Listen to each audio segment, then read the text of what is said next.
En primer lugar, ¿cuál es el tema que me invoca? ¿Qué es la maternidad subrogada? ¿No? Recordemos que desde un punto de vista convencional, la maternidad es entendida siempre o casi siempre como un estado propio de la mujer y es consecuencia generalmente de un proceso biológico o quizás de adopción en el caso de las mujeres que optan por esa vía para tener la maternidad, lo cual genera un parentesco legal. Pero el día de hoy, o en la actualidad, en los últimos años, los avances científicos y el desarrollo de las técnicas, o también conocidos como métodos de reproducción asistida, han dado origen a una nueva tipo de representaciones sociales de la maternidad, ¿no? Es así que surgen figuras jurídicas que ponen en manifiesto un cambio en los parámetros jurídicos tradicionales. ¿Por qué se ha comenzado a evolucionar ello? Porque hay una serie de derechos humanos involucrados. Derechos reproductivos, derechos a formar una familia, derecho a la libertad sexual, el derecho al libre desarrollo de la personalidad, pero también el derecho a una planificación familiar. Entonces, son derechos humanos involucrados, inherentes a estas técnicas de reproducción asistida. El día de hoy nos convoca la maternidad subrogada, ¿no es cierto? En primer lugar, para poder entenderlo, vamos a ver qué se conoce como un método de reproducción asistida. Y suele definirse como aquella reproducción o fecundación artificial, que es una técnica de tratamiento de la esterilidad o infertilidad que conlleva a que se tenga que hacer una manipulación de los gametos, ¿muy bien? ¿Para qué? Para que la persona pueda lograr, en pareja o por sí, pueda lograr, pues, tener hijos. La maternidad subrogada tiene una serie de nombres. Nosotros la podemos encontrar como la maternidad subrogada propiamente dicho, la maternidad sustituida, el vientre de alquiler, la gestación por contrato, la gestación por sustitución, la gestación por reemplazo, el vientre en cesión, entre otras nomenclaturas. Todas estas que les he nombrado suelen ser identificadas como la maternidad subrogada que nos convoca hoy en día. ¿A qué se refiere con ello? Se refiere a una técnica, a un TERA, como le llaman, que nos ayuda a que una mujer pueda gestar en su vientre al hijo que será de otra mujer quien se lo ha solicitado, evidenciando una realidad que se torna cada vez más común y que va a representar una alternativa de solución a esta infertilidad, ¿no? Que impide muchas veces ser padre o ser madre de las parejas o de las personas que por naturaleza o biológicamente o fisiológicamente no lo pueden hacer de manera natural. Esta posibilidad de engendrar hijos en un laboratorio y de gestarlos en un vientre que no necesariamente es el de la madre natural o madre biológica, porque recuerden ustedes que la maternidad pues, se clasifica como la genética, la biológica y la legal, ¿no es cierto? A través de esta se va a dar a través de una intervención de estas técnicas o métodos de reproducción que supone un proceso complejo. No vayan a pensar ustedes que es muy fácil. Es todo un proceso complejo donde incluso la mujer se somete a una serie de tratamientos previos, exámenes previos, muy bien, y ello no solamente está en el campo ético y médico, sino también en el bioético, en el jurídico y en el sociocultural, que ya otra ponente sé que lo va a tratar. Pero, ¿qué sucede en el Perú? En el Perú tenemos el artículo 7 de la ley 26.842, que no es otra cosa que la Ley General de Salud, donde establece que toda persona tiene derecho a recurrir al tratamiento de su infertilidad, así como a procrear mediante el uso de técnicas de reproducción asistida. Hasta ahí no tenemos ningún problema. Pero ¿dónde surge el problema? El problema surge en la segunda parte de este párrafo. ¿Por qué? Porque hay diversas interpretaciones que se le da a esta norma. Entonces, ¿qué dice la ley? Dice, siempre que la condición de madre y la madre genética y la madre gestante recaiga sobre la misma persona. He ahí donde no solamente viene el problema con la maternidad subrogada, sino también con la ovodonación. Pero la pregunta es, ¿esta norma realmente es prohibitiva, limitativa, restrictiva de derechos?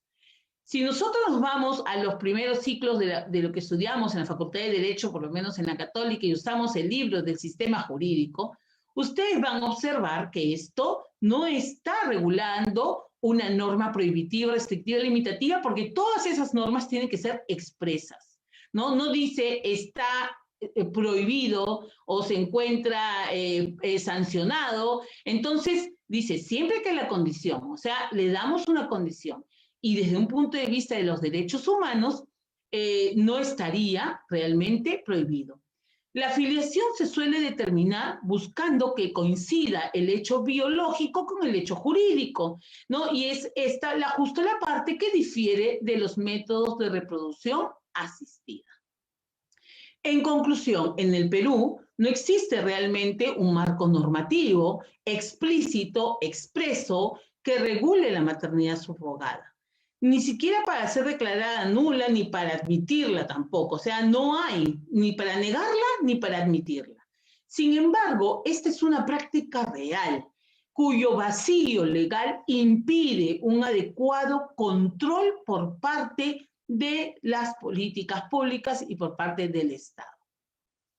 Pero miren ustedes, en el anteproyecto de reforma del Código Civil peruano, que ya ha sido presentado, hay dos artículos que me interesa con ustedes citarlos. Hay la propuesta del artículo 415, que ya reconoce la filiación mediante fecundación asistida. Toda técnica de reproducción asistida debe contar con el consentimiento previo, dice, informado y libre de las personas que se someten a ella.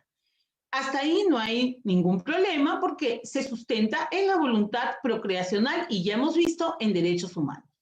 Luego dice, no podrá hacerse ninguna referencia acerca del tipo de reproducción en ningún documento de la persona ni en ningún registro. Esto es obviamente porque si no estaríamos pues yendo contra los derechos de ese niño o niña que podrían nacer bajo estas técnicas. Y luego dice, el consentimiento informado debe ser prestado de forma personal e individual a cada una de las personas en las técnicas de reproducción asistida. Y este artículo, si ustedes se dan cuenta, es un artículo bastante general. Habla de todas las técnicas, de todos los métodos, no habla de uno u de otro, dentro de lo cual podríamos nosotros señalar que entraría la maternidad subrogada. Pero luego el 415D, que también se incorpora en este anteproyecto, habla de la determinación de la maternidad. Y dice, el parto determina la maternidad, punto. Muy bien, ese es un supuesto. Luego dice, la regla establecida en el numeral 1 no se aplica al concebido con el uso de material genético proveniente de otra mujer o pareja, o en su caso, de un embrión de la pareja o de terceros. Miren ustedes, entonces ya hace una excepción expresa.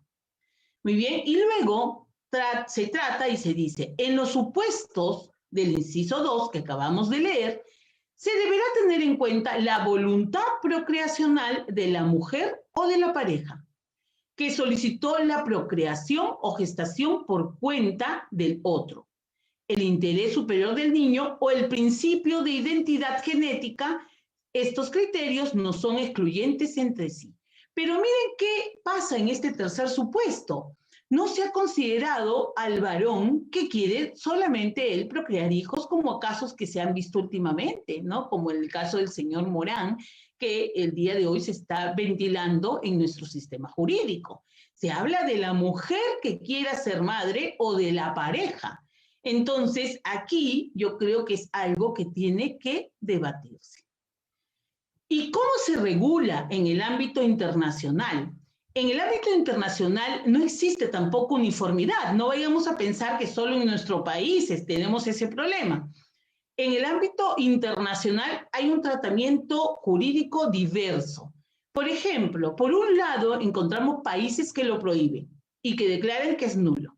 Francia, Alemania, Suecia, Italia, entre otros.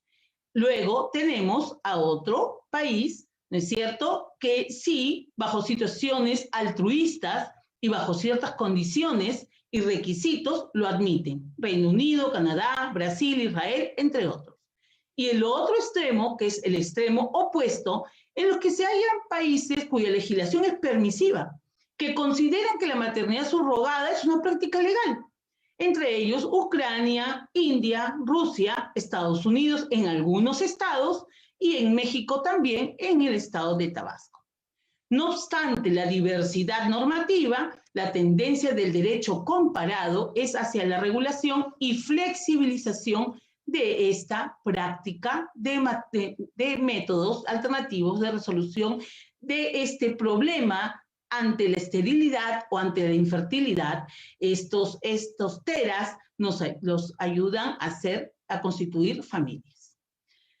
Luego tenemos la jurisprudencia. Miren ustedes, porque en el Perú ya se han dado muchos casos, no vayan a pensar que esto no se da, esto se está dando hace mucho tiempo. Y los justiciables acuden al Poder Judicial, sea por la adopción por excepción o por una acción de amparo. En el caso, por ejemplo, de una acción de amparo que se interpuso contra el registro, la RENIEC, ¿no es cierto?, los registros naturales en los cuales hay que inscribir a los niños, se trataba de una fertilización heteróloga, consistente en la fertilización en el útero de una tercera persona de sexo femenino, que la implantación del óvulo y del esperma provenientes de un banco de gametos anónimo. O sea, tenemos que el niño realmente venía, ¿no?, con una fertilidad subrogada, maternidad subrogada, y además con gametos que no eran de los que iban a ser sus padres legales. Es decir, era una gestación por subrogación, popularmente llamada vientre de alquiler, en cuyo caso el acuerdo privado del uso de este útero subrogado de manera libre, voluntaria, ¿no?, al final no quería ser reconocido porque ellos consideraban que no se había cumplido con lo pactado. Entonces, en este caso, figuraba un acuerdo privado, ¿no es cierto?, un acuerdo que había sido altruista, donde la señora se ofreció a gestar en el embarazo de este niño en calidad de colaboradora, así se le llamaba, para que la pareja demandante, ¿no?, que eran los beneficiarios, recibieran a este niño y convertirse en madre y en padre. Al final, obviamente, el juez determinó que era fundada la demanda y señaló que efectivamente aquí lo que se tenía que ver ya era por el niño. Además, esta pareja había cuidado durante todo el embarazo, ¿no es cierto?, que todo se llevara bien. Cuando el niño nació, lo prodigaron, muy bien, ellos fueron los que lo prodigaron, pero cuando el médico recibe al niño en el parto, hace el certificado de nacido vivo con el nombre de la mujer que había gestado y con el nombre de su marido, ni siquiera del marido de quien había celebrado el contrato. Entonces el juez tuvo que solucionar esta controversia. Yo les comento brevemente que también nosotros hemos conocido las adopciones por excepción. Por ejemplo, tuvimos el caso de una madre que le cede su útero para llevar el material genético de su hija y su yerno. Muy bien. ¿Por qué? Porque ellos argumentaban que querían ser padres y no podían. Su hija ya fisiológicamente no estaba lista, había perdido 5 bebés. La mamá, ¿no es cierto?, estaba muy triste porque su hija estaba con una depresión muy profunda. Y cuando su hija le dice que ya no quería seguir viviendo, la madre le dice, no, yo quiero prestarte mi útero. Y la abuela, ¿no es cierto?, es quien tiene el bebé. Luego hicieron una adopción por excepción y la abuela cedió al bebé en adopción a su hija, que era la madre genética, y de esta manera el niño pudo tener a la familia que le correspondía. Entonces, miren ustedes, más allá de la bioética, de la ética, de lo que está sucediendo, son casos de la vida real y casos en los cuales hay que buscar una solución de vida, porque los niños y niñas que ya nacen aquí en el mundo, llegan a este mundo, llegan a ser felices y a poder desarrollarse de acuerdo a su interés superior en torno a una familia que lo ame.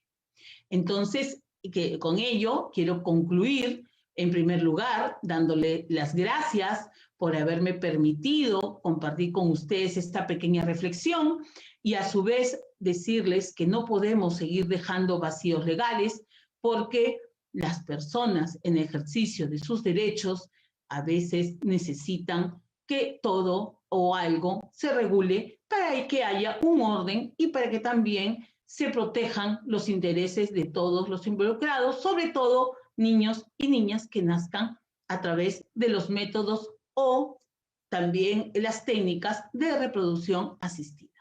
Muchísimas gracias. Espero haber cumplido con el tiempo. Muchas gracias.